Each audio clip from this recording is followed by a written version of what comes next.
The wearing of dog tags by soldiers has become an indispensable equipment for soldiers of various countries.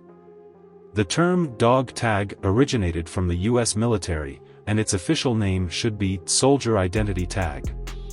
Its function is similar to that of a civilian's ID card, but it plays a much bigger role. Soldier identification is very important. After all, regular soldiers are a precious asset of the country, and there is a difference between them and the farmers who are temporarily conscripted to fight.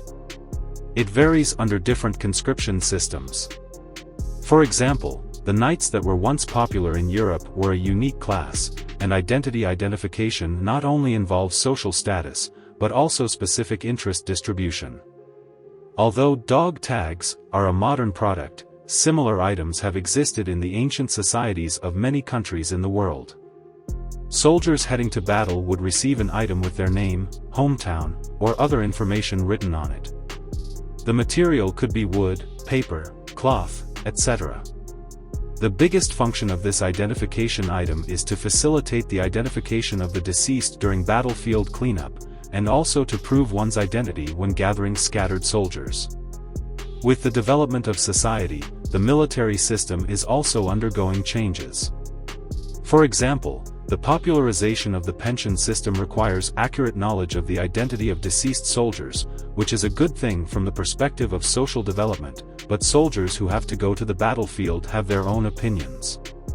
Western countries began to standardize identity tags around the 1850s, for example, during the Franco-Prussian War, Prussia had a plan to issue identity tags to soldiers. However, most of the time, these were used to determine the identity of the deceased, and soldiers believed that wearing them was unlucky, so few soldiers complied with the regulations. After entering the 20th century, the huge success of industrialization made the production cost of identity tags low.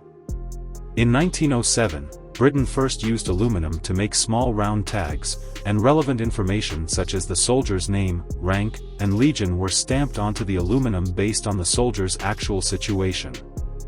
After a long period of development, soldiers before World War I were not so resistant to wearing these items, especially in most Western countries where they were institutionalized, which greatly helped to determine the identity of the deceased during World War I. Many soldiers who died in battle at least received a named tombstone, which may have been their last dignity. The role of identity tags is not limited to this. Because this small metal tag can carry more and more information, other key information such as blood type, vaccination, and religious beliefs also began to appear, and double tags or breakable tags also appeared. Having rich content on the tag is a good thing for soldiers, as getting injured on the battlefield is common. In the past, many soldiers died or worsened their injuries due to not receiving timely and effective treatment. The medical information on the tag can assist the doctors. For example, when giving blood transfusions, there is no need to check the blood type first, and it can be known if the soldier is allergic to certain medications. Today's dog tags are mostly made of corrosion-resistant and wear-resistant metal, and are commonly hung with metal bead chains. There have also been dog tags made of materials such as asbestos fibers. Dog tags come in various shapes such as round and oval, and are generally about 2 fingers wide. Dog tags are sometimes really dog tags. Military dogs are formally organized in many countries' armies, so they also have their own identity cards. There are several different explanations for why the soldier identity card is called dog tag. One is that infantrymen are called Dogface in English, and if translated directly from Chinese, it would mean Dogface, usually referring to infantrymen in World War II.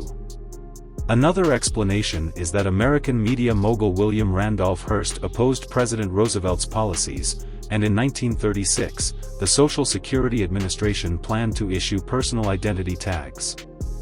Hearst took the opportunity to call this a dog tag to discredit Roosevelt.